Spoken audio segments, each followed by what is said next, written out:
This is the Provoked Prawn, and this is Prawn News, the latest tech news, which hopefully you'll find interesting, because I sure have. And we're starting off with the news that Corsair XENEON EDGE has sold out in just under 10 hours. So this is a new display, a LCD touchscreen, 14.5-inch screen, which you can use to show off various different things, including the usual that you'd expect to be able to do, like temperature readouts and system performance metrics and things like this. And it's interesting because you can have it on your desk or you can mount it inside your case. And obviously it's one of the things that Corsair's selling as part of its modular setup for its newer cases so that you can craft it into that. They actually offered me one to test and review, but unfortunately I was going on holiday at the time, so I didn't have the opportunity to do it. So I'm going to have to wait for that. But they've obviously got a limited launch on them because they've sold out in a very quick time. So if you are interested, you might have to wait a little bit longer.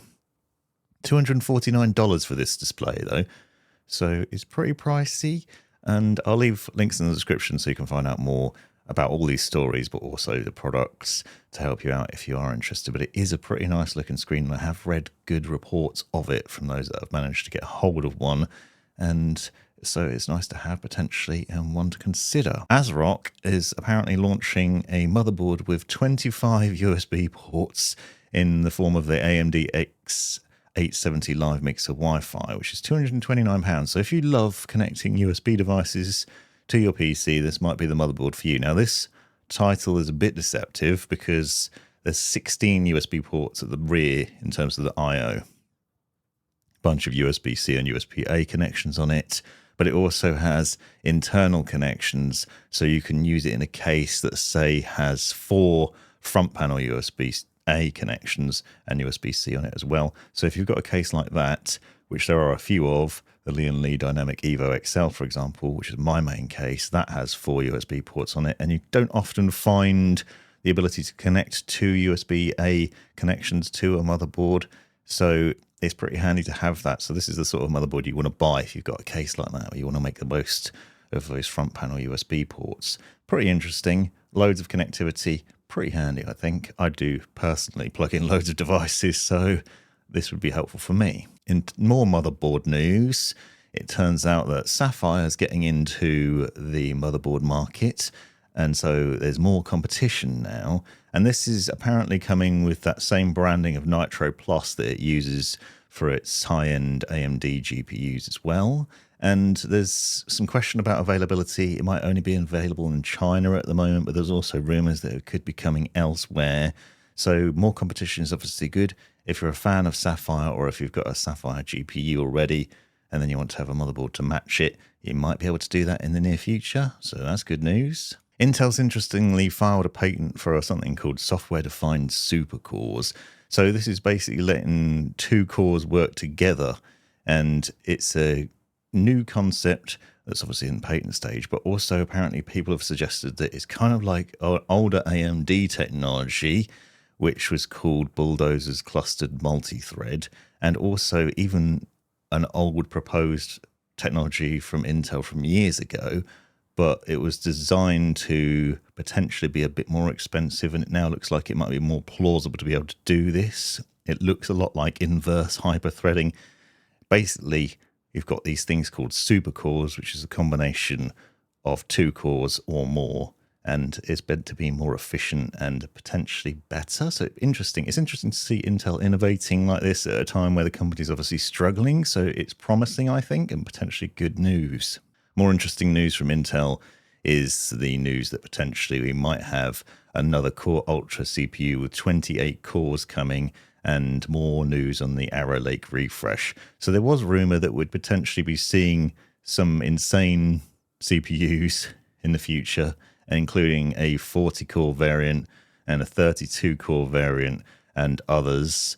And it's not clear whether any of this is true yet. It's all rumor stages, but I'll leave links in the description so you can see the full details on this, because basically more refreshes for the Core Ultra lineup of CPUs, and then more coming in the future. But Intel's doing a lot of things to try and stay interesting and appealing to gamers, and obviously loads of cores packed into a CPU is potentially really good. And then if you combine it with that supercore technology as well, could be interesting to see what happens there. In the UK, us poor gamers have to now use a credit card to get around the adult content requirement. So if you don't know already, I did mention this in a previous Prawn News episode, but there's a new Online Safety Act in the UK, which is designed to protect minors and stop them from accessing adult content, so mature content. And that includes games with racy content, if you know what I mean. And now you need to use a credit card in order to get access to this. Now, I thought this was kind of a non-story, because if you're buying games anyway, you're probably using a credit card. But then I thought about how my kids buy games because they might get gift cards given to them for their birthday, for example. So obviously they won't be able to then access that adult content. So it is good news for protecting children, I think. And it's better than the other technologies that have been implemented to deal with the Online Safety Act, which is generally speaking like face scans or live videos of your face or uploading really personal details. Whereas obviously if you've got a credit card, you have to be 18 anyway. So you're then legitimately accessing that content. And so it's a sensible move, I think.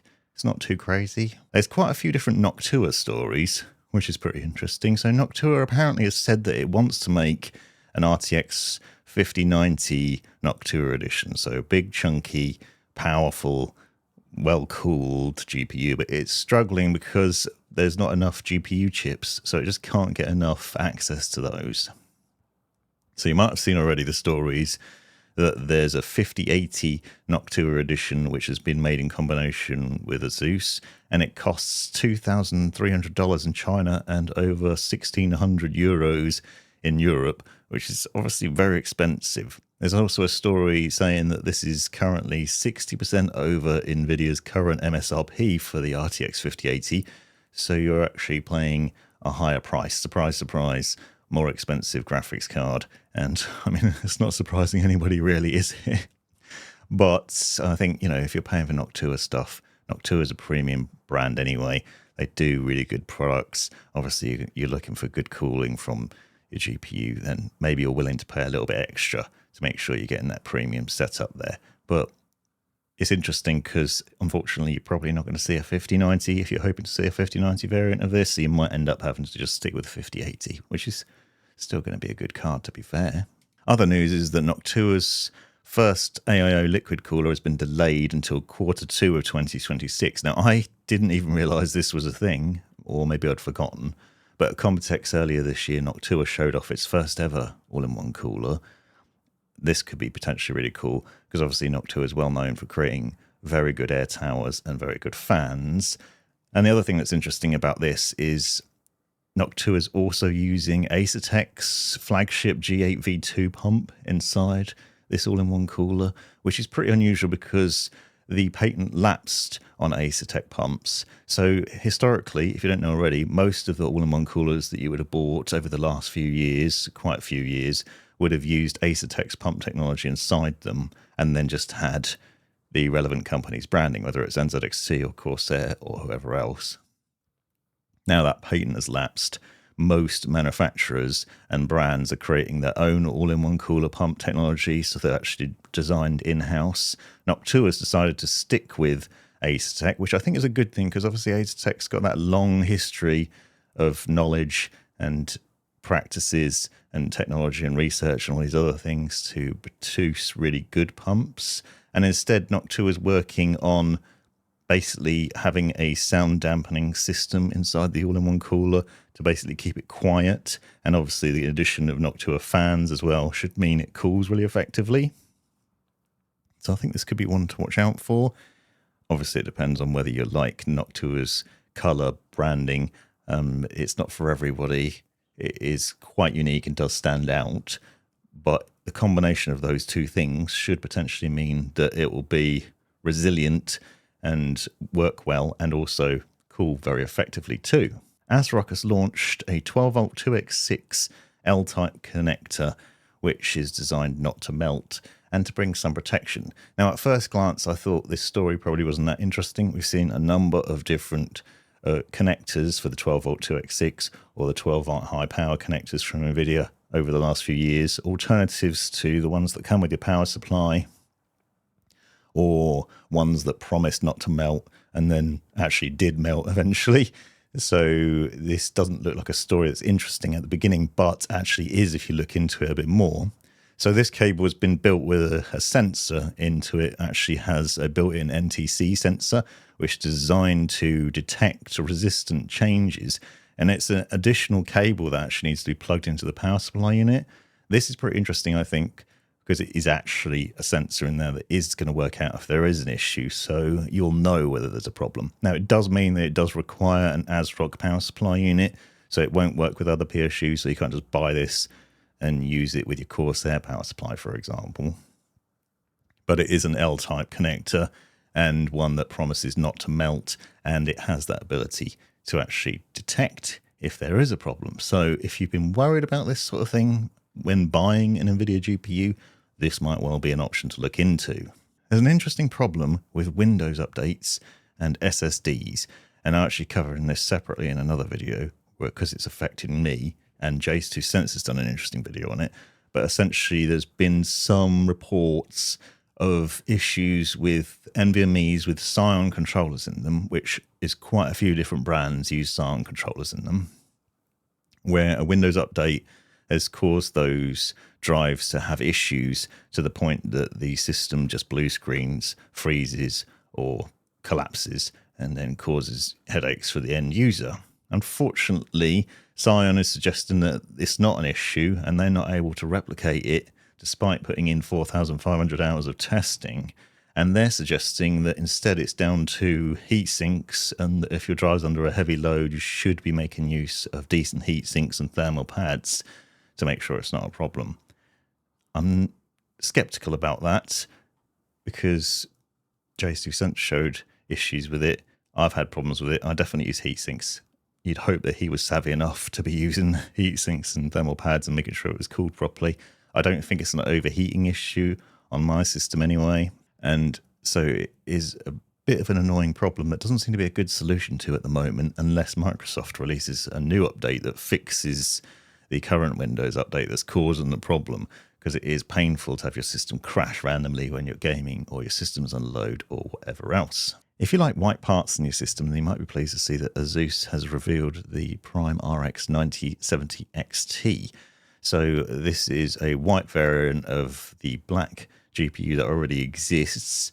So it's not an improvement necessarily other than the color, but it is an overclocked edition and a compact card. This was actually originally launched as a small form factor ready GPU, which means you could use it in smaller cases. So it's fairly compact, but still delivers good cooling performance. What's interesting is obviously it's white. So if you love having white bits in your case, I personally do, then this is good news because it's more options. Brands always seem to launch the black ones first, and then you have to wait ages for the white version to appear. So it's nice to finally see more options appearing. This story was interesting to me because UltraHuman and Rincon rings apparently are now being removed from the US due to a patent infringement debate that's going on there with Orua. Now, that's interesting because I'm actually using an UltraHuman ring at the moment. I got it in for testing a while back and I haven't got around to doing the review yet. But apparently this issue has led to a cease and desist order, which means that UltraHuman and Rincon can no longer import their smart rings into the US.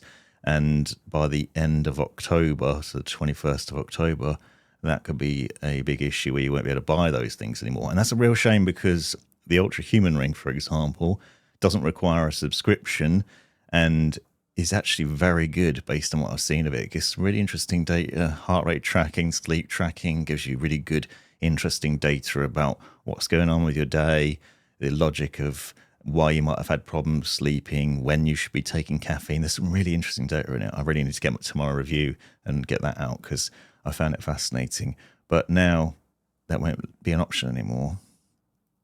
And Orua, although it has good reviews, is a subscription-based model, so you have to buy the ring and then you have to pay a subscription. I personally hate paying subscriptions because I've already got enough, so I don't want to pay another subscription. So that's why the UltraHuman ring was appealing to me and why I agreed to do the review anyway.